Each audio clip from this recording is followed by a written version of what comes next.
어제 주일 살펴본 말씀 본문인데 한 번 더 살피겠습니다.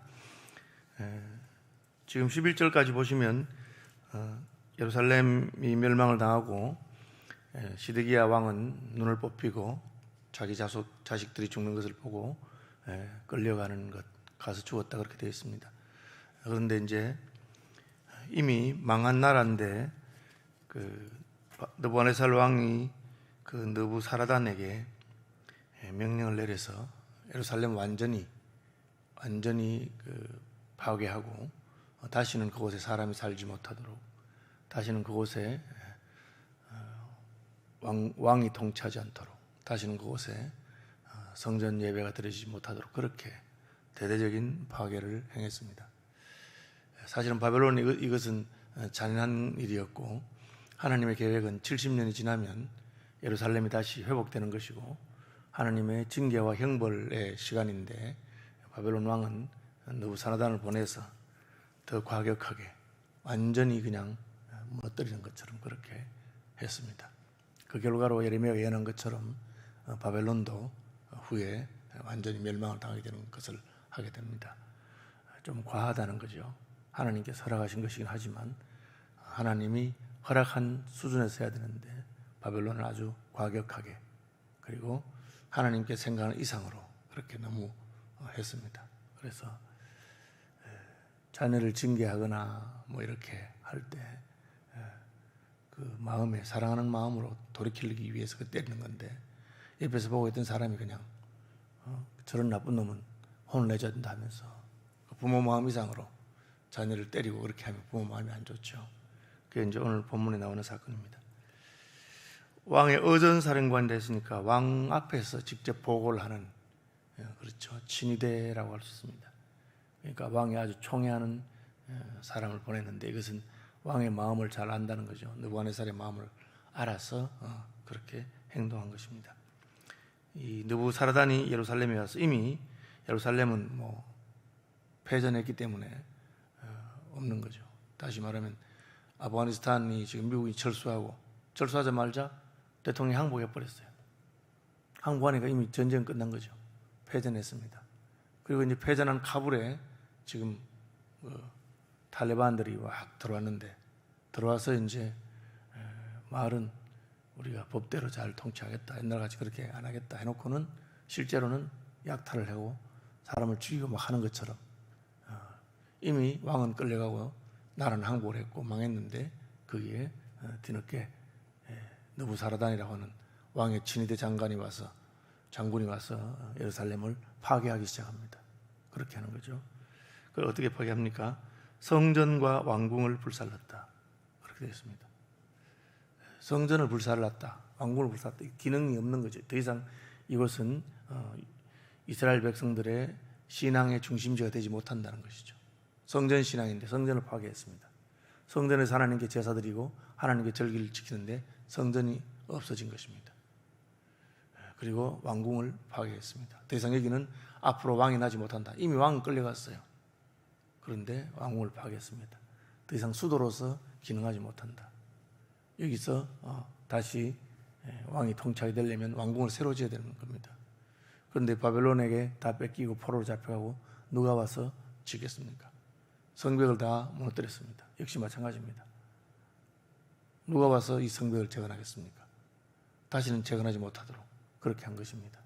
마치 하나님께서 바벨탑을 무너뜨리시면서 그 언어를 혼잡하게 해서 다시는 바벨탑 같은 것을 쌓지 못하도록 그렇게 한 겁니다.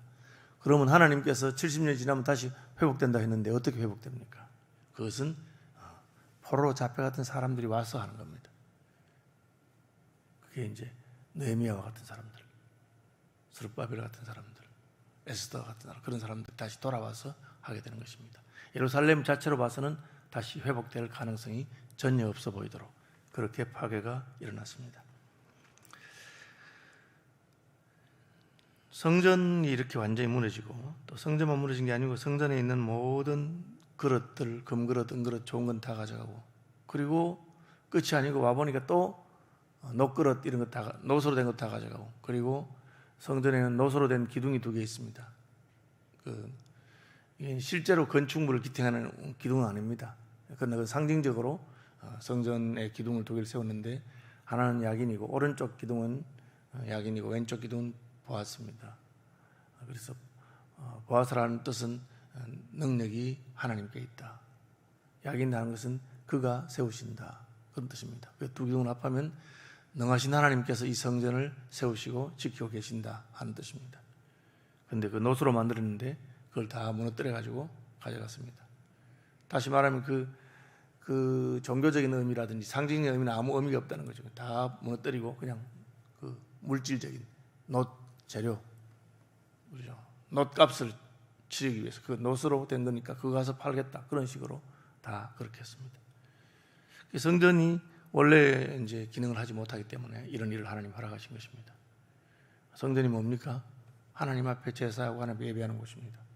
그런데 제사 안 하고 예배 안 하고 혹은 제사를 드려도 형식적으로 드리고 하니까 하나님께서 그런 제사 같으면 뭐 없어도 되겠다, 그런 성전 같으면 없어도 되겠다, 그렇게 하는 것이죠.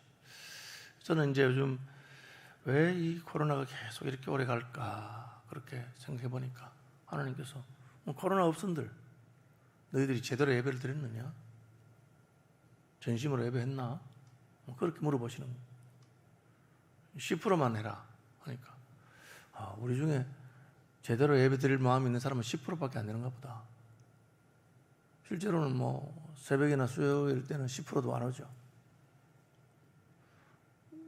코로나가 되고 이러니까 예배 전에 뭐 떠들거나 장난치는 그런 사람은 싹 없어버렸어요. 주일날 보면 예배 전에 전부 다 예배 드리려고 그렇게 우리를 보여주시는 것인가, 뭐 그런 생각 들더라고요. 성전을 하나님께서 무너뜨립니다. 뭐 성전 그 필요 없다는 거죠. 왜? 뭐 성전 있은들 너희가 나를 섬겼느냐? 우상을 섬기고, 심지어 성전 안에서도 우상을 섬긴 일이 있었습니다. 에스겔서 같은 데 보면 하나님께서 바벨론 포로수용소에 가 있는 제사장 에스겔이 나이 30이 돼서 제사를 지내는 일을 해야 되는데 하나님께서 하나님, 나는 제사장인데 제사도 못 지내고 예루살렘 성전의 문이 왜 이렇습니까? 하니까 그걸 데리고 와서 환상 중에 보여주신 것입니다. 성전 안에서조차도 그런 일들이 있으니까 그런 성전을 내가 왜 원하겠느냐. 신약에 가면 예수님께서 돌 하나도 돌에 남기지 않겠다 한 것처럼 내 집은 만민이 기도하는 집인데 성전을 강도의 구렐로 만들고 장사치들이 모여서 장사하는 곳을 만들었으니 하나님께서 그런 성전 같으면 무너져도 괜찮겠다, 그렇게 한 것입니다. 뭐 예배당이 700석 되는데 뭐 700명이 와서 예배를 드린들 참 하나님 마음이 아픈 예배를 못 드리면 너 필요 없고 10%만 와서 예배 드려도 되겠다, 내가 그렇게 말씀하시는가, 그런 생각 듭니다. 어쨌든 성전은 무너지고 왕궁은 불탔습니다. 그게 더 이상 왕이 통치하지 못할 것이다. 그래서 그제서야 이 왕이 통치하는 것을 허락하신 것도 하나님이시고 하나님의 은혜가 없으면 아무것도 아니구나, 그렇게 했습니다. 왜? 하나님이 왜 왕을 주셨죠? 백성들이 왕을 달라고 그렇게. 사사기 때 하나님께서 내가 너희 왕이니까 따로 왕이 없어도 괜찮지 않느냐, 내가 왕으로 통치하면 된다. 왕을 세우고 나서는 이 왕이 하나님 잘 섬기도록 그렇게 다윗이나 솔로몬이나 그래도 괜찮은 왕처럼 그렇게 하면 되는데 북왕국 이스라엘의 모든 왕은 우상을 숭배하고 남왕국의 왕들도 한 7, 8명 빼고는 전부 다 우상을 숭배하고 하나님을 그렇게 하니까 그런 왕이 왜 필요하며 그런 왕이 살 왕궁이 왜 필요하겠는가, 그렇게 다 무너졌습니다. 성전과 왕궁이 불탔을 뿐 아니라 예루살렘의 모든 집과 고관들의 집까지 불살랐습니다.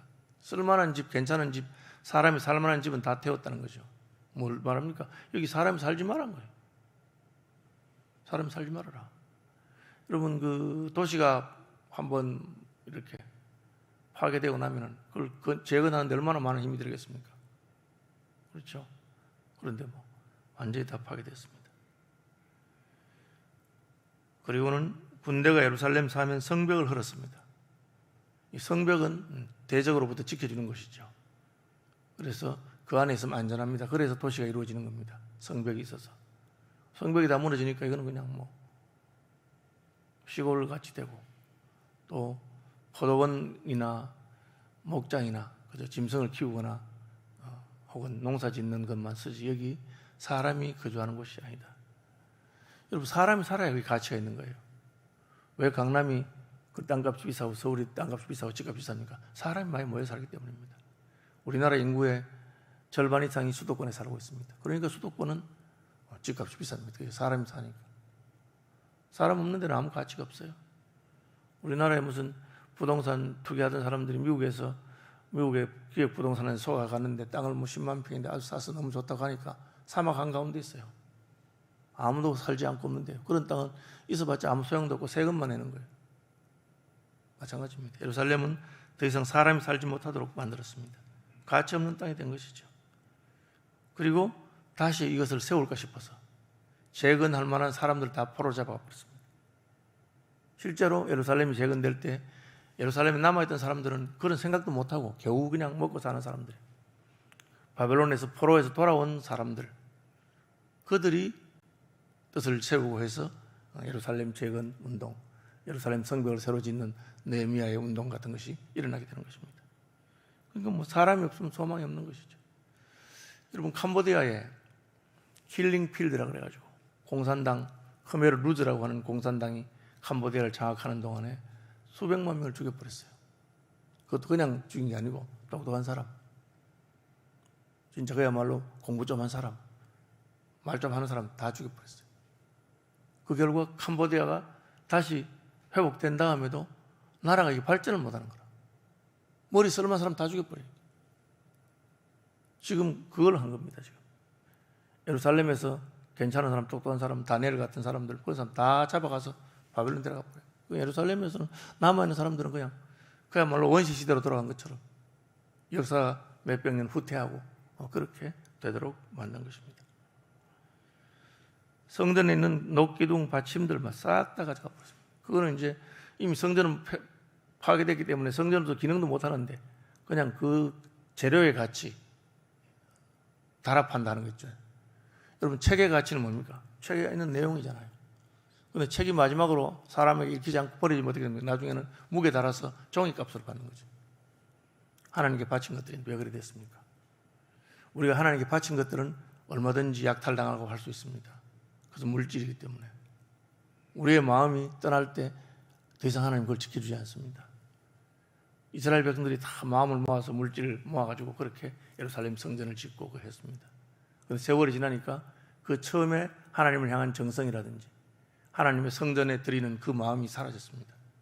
그게 하나님께서 다 빼앗기도록, 그야말로 재료 가치밖에 없도록 한 겁니다. 하나님 앞에서 우리의 뜻과 정성이 모아져서 하나님께 예배드리지 않는다면 그럼 그 나머지는 가치가 없는 거예요. 그럼 뭘로 쓰겠습니까? 그냥 고물장사한테 가서 달아서 팔게 되는 것이죠. 아주 상세하게 쭉 언급하면서 촛대들과 무슨 숟가락과 뭐 쭉 나옵니다. 본문이 말씀하시는 것은 무엇입니까? 우리가 하나님을 섬기는 백성, 하나님 나라의 백성으로서 하나님을 제대로 섬기지 않는다면 성전도 소용이 없다. 와서 제대로 예배하지 않는데 무슨 예배당이 무슨 의미가 있겠습니까? 하나님의 통치를 드러내지 못하는 왕은 아무 소용이 없다. 다 무너집니다. 이제는 다시 재건이 불가능한 것처럼 보입니다. 그러나 실제로는 70년이 지나면 하나님 재건하십니다. 어떻게? 바벨론에서부터 사람을 보냈어. 바벨론 왕이, 페르시아의 고레스 왕이 자기의 내탄고에서 예루살렘 성전을 지을 수 있도록, 성벽을 재건할 수 있도록 필요한 재료를 다 주게 하는 것입니다. 완전히 폐허로 화한 곳에서도 하나님께서는 새롭게 할 수 있습니다. 우리가 빈손이라도 하나님께서는 거기에 필요한 것을 다 채우셔서 성벽을 재건하고 성전을 재건하고 하나님의 영광이 돌아올 것입니다. 백향목 궁전과 화려한 모든 것이 다 있어도 하나님이 떠나면 그것은 돌 하나도 돌에 남지 않고 무너지는 것처럼 그렇게 됩니다. 그래서 우리가 진짜 중요한 것을 잃어버린 다음에 겉으로 드러난 것이 이제 하나씩 무너지기 시작합니다. 뒤늦게 깨닫는 거죠. 우리가 하나님을 떠났더니만 그 견고한 예루살렘 성벽도 무너지고 하나님을 떠났더니만 그 멋있던 예루살렘 성전도 다 파괴되는구나. 어떻게 해야 됩니까? 다시 여호와께로 돌아오면 하나님께서 함께 하십니다. 솔로몬 성전같이 그런 성전을 못 지어도 그냥 산에서 나무에다가 그냥 소박한 성전을 지었는데 하나님께서는 이 성전의 영광이 솔로몬 성전의 영광보다 더하다. 왜? 그 성전에 만군의 주 여호와 하나님의 아들 예수께서 오실 것이기 때문에, 여호와께서 임하실 것이다. 그렇게 말씀하는 것입니다. 말씀 묵상하시면서 기도한 아침 되시기를 바랍니다. 하늘에 계신 우리 아버지, 아버지의 이름을 거룩하게 하시며 아버지의 나라가 오게 하시며 아버지의 뜻이 하늘에서와 같이 땅에서도 이루어지게 하소서. 오늘 우리에게 일용할 양식을 주시고 우리가 우리에게 잘못한 사람들을 용서하여 준 것 같이 우리 죄를 용서하여 주시고 우리를 시험에 빠지지 않게 하시고 악에서 구하소서. 나라와 권능과 영광이 영원히 아버지의 것입니다. 아멘.